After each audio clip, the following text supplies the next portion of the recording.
ఓం గ్రామదేవతాభ్యో నమః. గ్రామదేవత.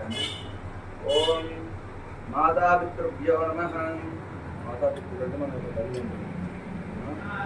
తల్లిదండ్రులకి ఎంత పొజిషన్లో ఉన్నా కూడా వాళ్ళకి ఇచ్చినటువంటి వాళ్ళకి ఇవ్వాలి. ఎందుకంటే ఈ యొక్క జీవితం అనేది వాళ్ళకి పెట్టినటువంటి ఒక దీక్ష లాంటిది. తల్లిదండ్రులు ఎప్పటికైనా మర్చిపోకూడదు. వాళ్ళ యొక్క మాటకి మనం వేసేది.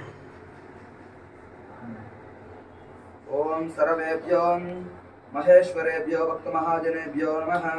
అలాగే మీ గురువు గారికి నమస్కారం చేస్తున్నాను. భక్త మహేశ్వరేభ్యో నమః. ఇది ఘంటానాదం శ్రావ్య